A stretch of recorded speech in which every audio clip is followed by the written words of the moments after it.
So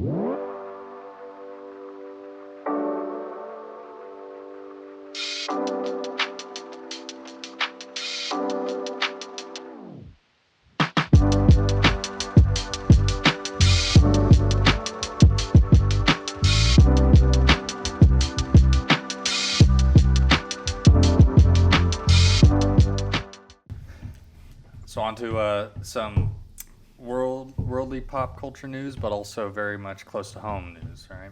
Yeah. We're going to talk about at least what we can of the announcement between Travis Kelce and Taylor Swift. It is currently breaking the internet. It is everywhere. Very much. And I heard from other radio stations talking about it, and they're like, do you believe that others, such as, let's say, some Swifties, are going to want to now get married because Taylor Swift is getting married? Like, it's going to be this huge mass, like, because some Swifties are in it, you know what I mean? They're all about everything Taylor. And good artists, I'm not speaking ill about her, but I do think that for the price of some of those tickets, it may not be worth it. I've heard some people spending over $5,000 on 2 tickets to go see Taylor, and you're still... Yeah, I feel like that's after market price, though. But it's like, they just say it so nonchalantly, but, and it's not just Taylor. Yeah.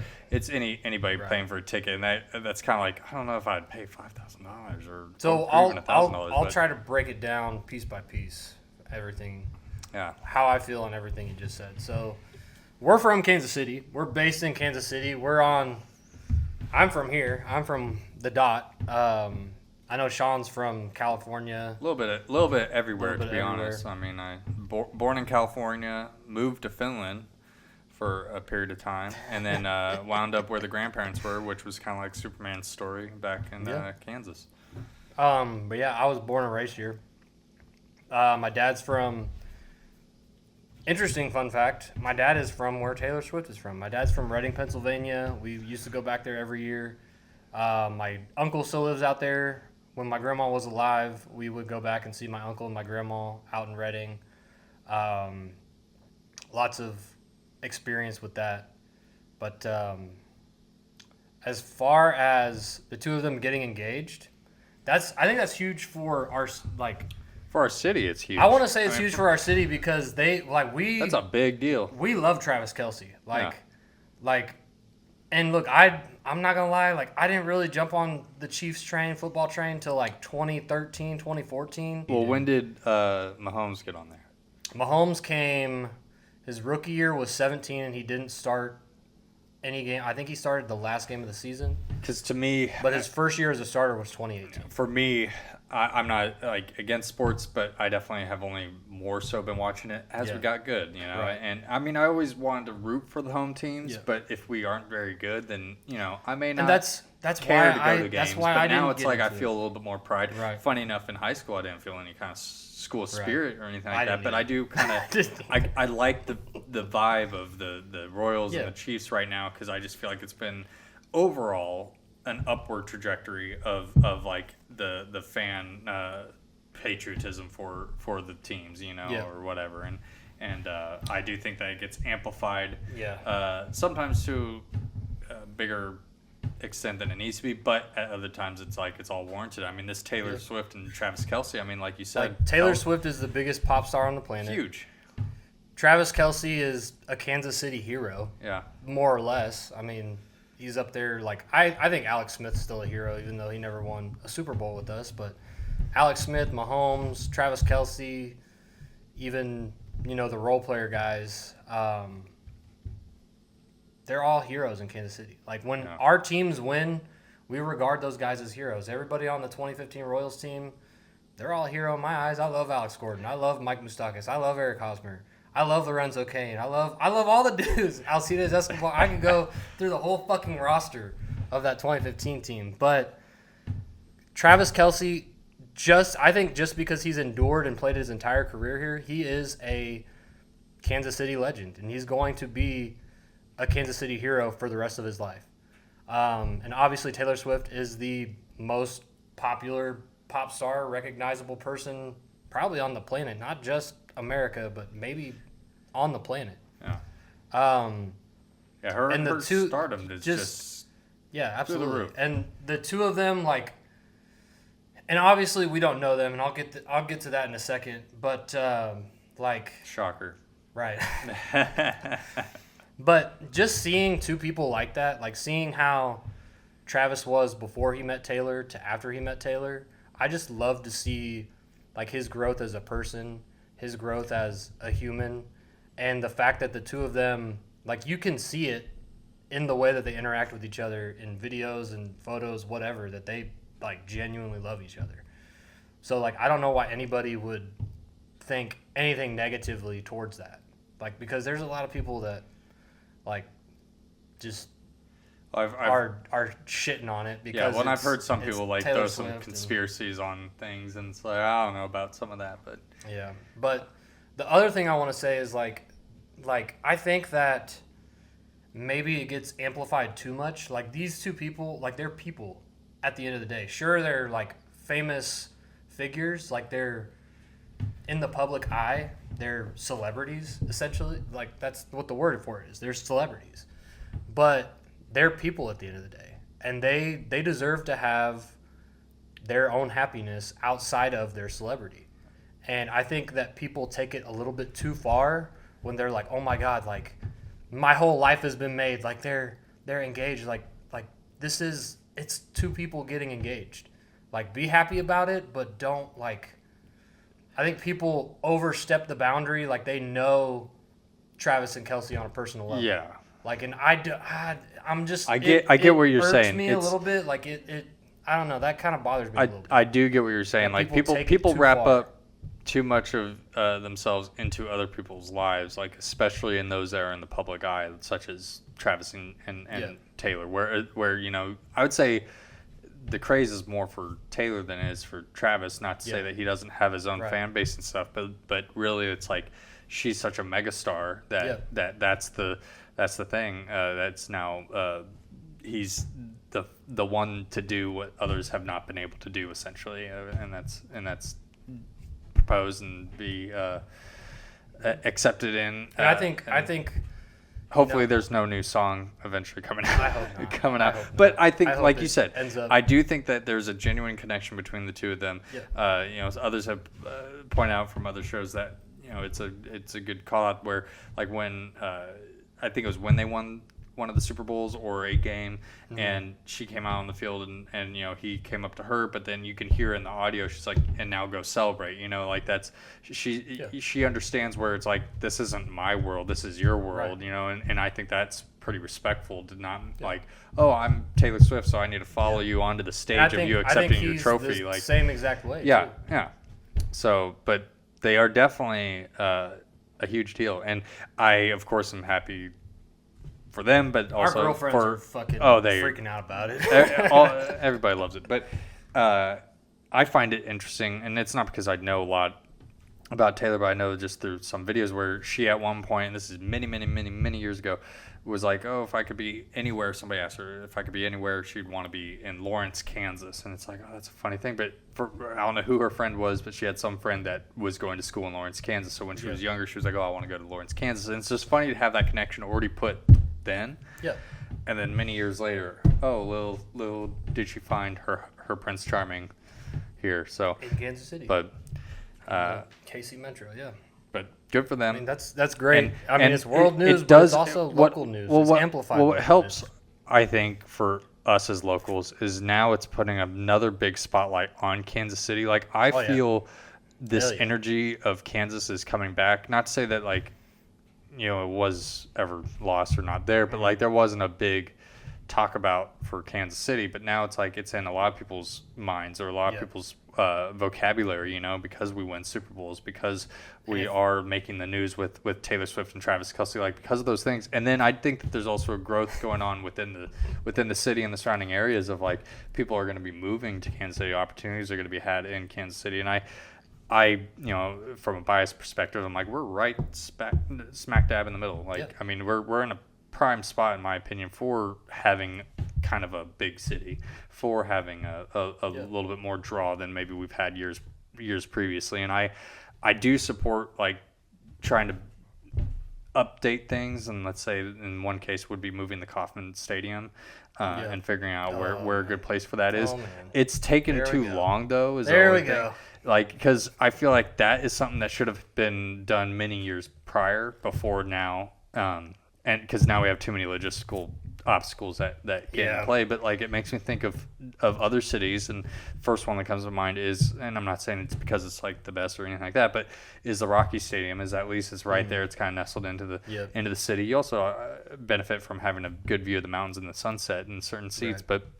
And they have a beautiful stadium, and I enjoyed each time going there. But Kansas City, the way our stadiums are set up, it's like it's only good for the parking. But like I think, and it's not that the stadiums are bad. It's just more like where it is. It's The like, area is weird. it's kind So of just there. if the audience outside of if anybody's watching this outside of Kansas City, the stadiums are essentially they're like 5 to 10 miles away from downtown. I don't know exactly how far away from downtown it is, but it's in the metro, but it's like out of the way.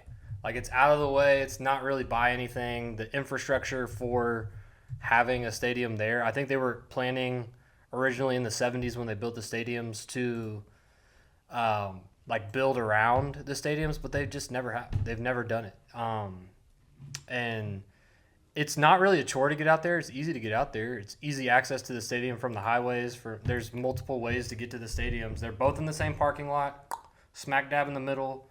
So when the Royals play, you can park in front of Arrowhead or in front of Kauffman. It doesn't matter. And same thing with the Chiefs games. If the Chiefs have a game, you can park at the Royal Stadium.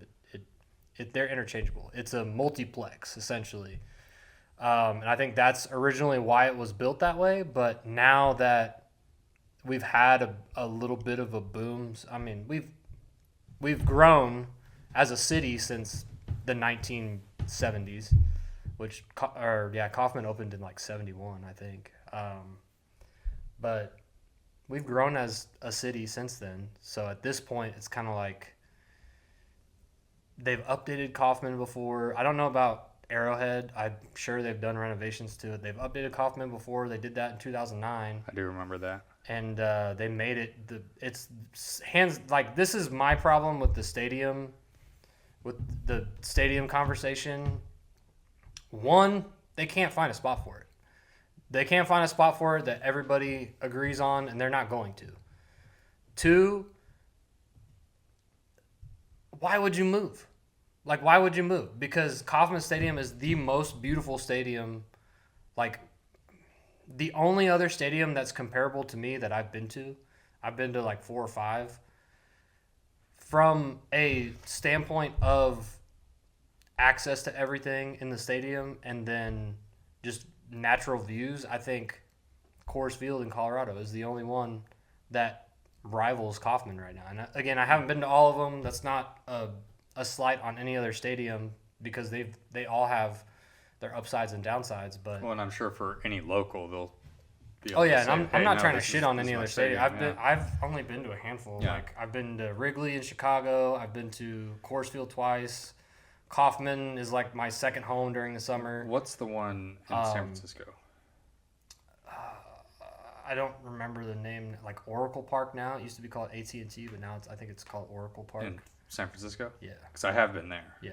I've been able to be there. And that's one's really cool. It's that's right a by nice the water. stadium too. You Yeah, know? right by the water. People hang out in a kayak, just hoping to get a. Just get the home run ball, home McCovey run, yeah. Cove. Yep. Yeah. But that's why I don't want the stadium to move. And if they do plan on moving it, I hope they keep some of the same amenities that make Kauffman Stadium special, like the fountains, the scoreboard. Well, I think the fountains they got to put in because we are the city of fountains. Yeah. Oh, I agree. Which, hot take, I don't 100% feel that that's the title that we should have. Just because to me, and maybe it's because growing up here, they blend in so much that I don't notice. Like, wow, there's a lot of fountains, but like supposedly we got a lot of fountains, and I think we have the second most fountains I in this. Like Kansas City has the second most fountains in the world, besides like our sister city in Italy. There's some other city in fucking Italy that has more part of me fountains than does not believe that statistic. Like I feel like I would notice it more, but maybe I just don't. I feel like there's times that they're not even on. I do believe it because when I was in like 6th grade, we took a field trip to the plaza, and the plaza alone is like there's so many fucking fountains, dude. Like there's so much like architecture, sculptures, fountains, statues. Sure. There's but so much. Expand it beyond the plaza, and it's like they're there, but you have to but kind that of could just be because I for just don't stuff. see it, right? By being because local. We've been here for so long. Yeah, so it's it just blends in it's in now. the background. But I also again reiterate, I feel like there are many times I go by a fountain and it's like that's not on. Yeah. Yeah. So it's like, does that count?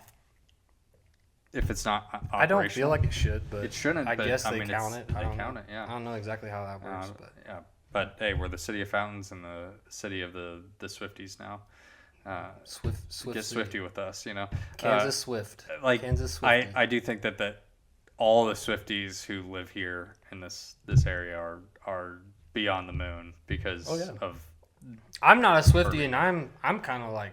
Well, for me, I feel good. I'm excited because of that growth that it will help bring. It will help continue to bring that, like, oh, what's going on in Kansas City? Yeah.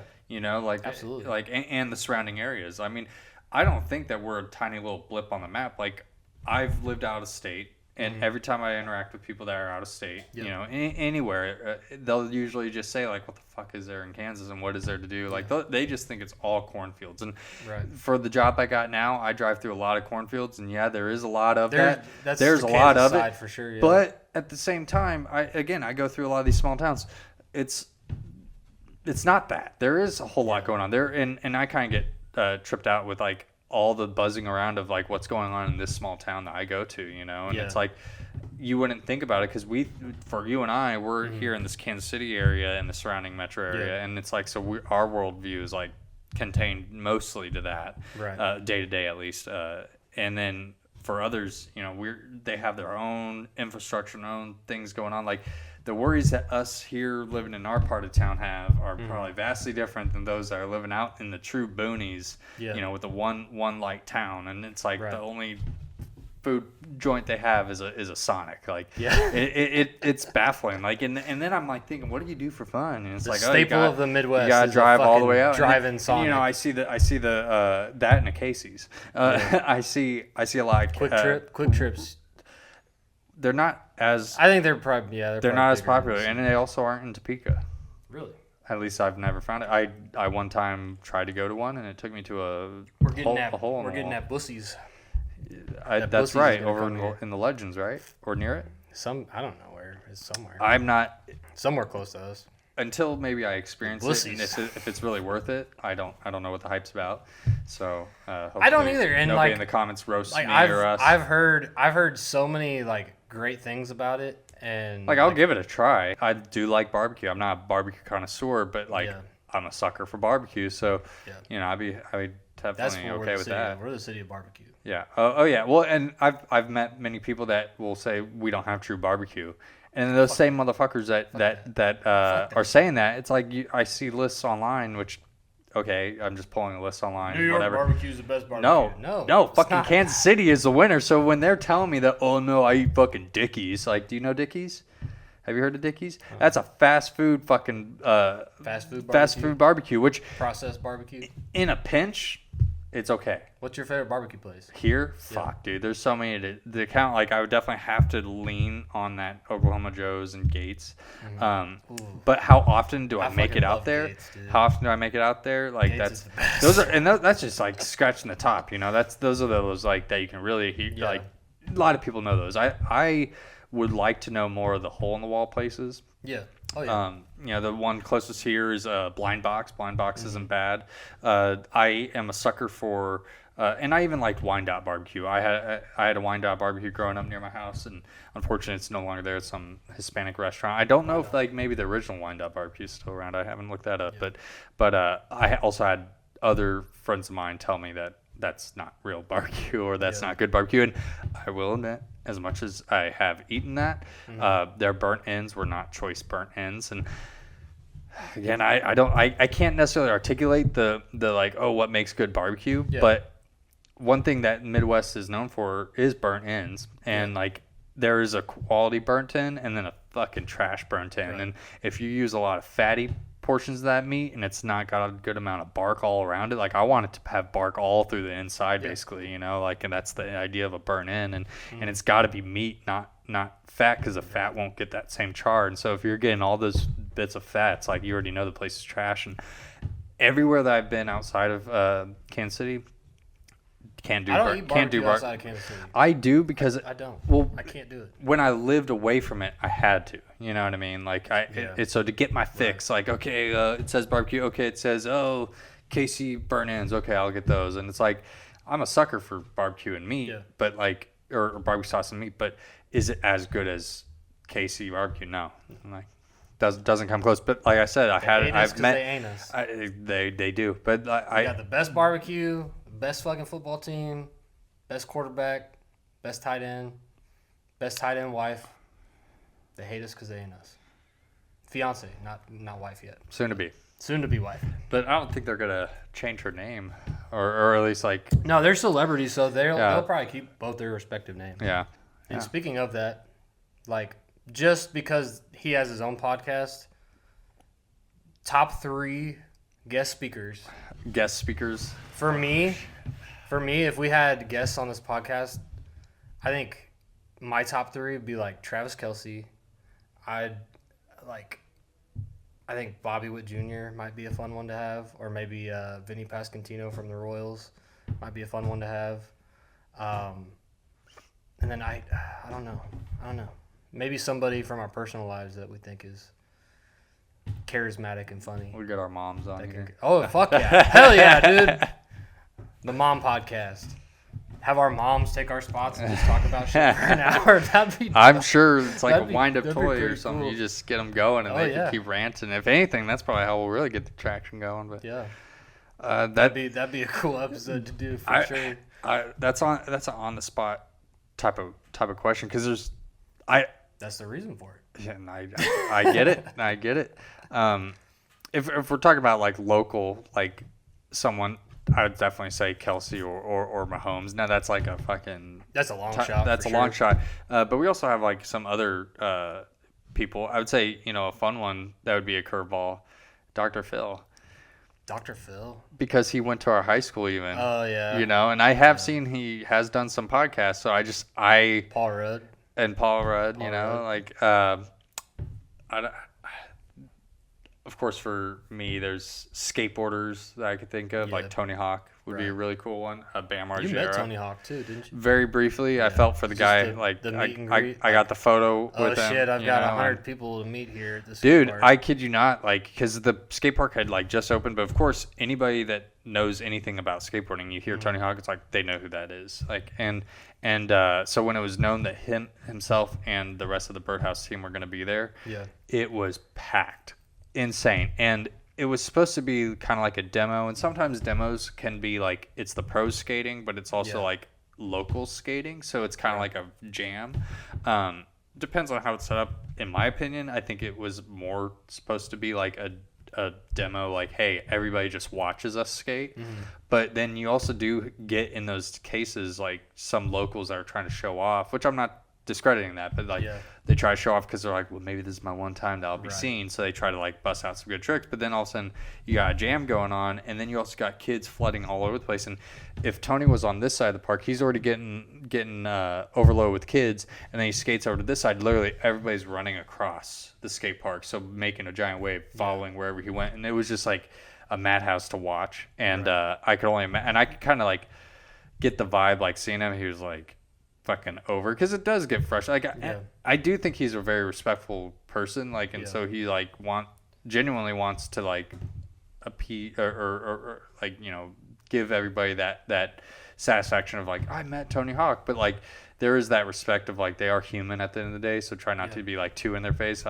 I've definitely been starstruck by meeting professionals, and I only was starstruck because in my little world they were an idol to me. But then somebody like my sister showing up to that same event, talking to that person that I was nervous to talk to, she didn't have any nerves talking to that person because she doesn't have that same idolization. It doesn't take away that person's value that they've built by being a pro or anything like that. But it's just it's not the same thing. And the same thing with when I lived in California. I'd be at the skate park and there'd be a professional scooter, and since I don't scooter, I have no idea who they are, but I can tell that they're good at their sport. And then I could hear the little kids who were in scootering I'm so nervous to go up there. I want to get a photo with him. And it's like, dude, I see this guy every day. He's ripping, respect, but like, I'm not nervous to stand around him. Right. I'm not nervous if I were to go up and talk to him. Like, you'd just be... Just another guy. Just another guy. And that's just how you should conduct yourself, you know. And I feel like you probably have a better genuine conversation. I have run into skaters like out in the open out there, like just being at the mall, and all of a sudden turning around, it's like, oh my God, Chris Cole, you know. And I'm like, all of a sudden now I'm shaking, you know what I mean? Just because I'm like, oh, I only ever saw you on a screen, and here you are, like, in person, like, you're real. And that's the other thing. And with social media, you can really connect to your whoever you're following.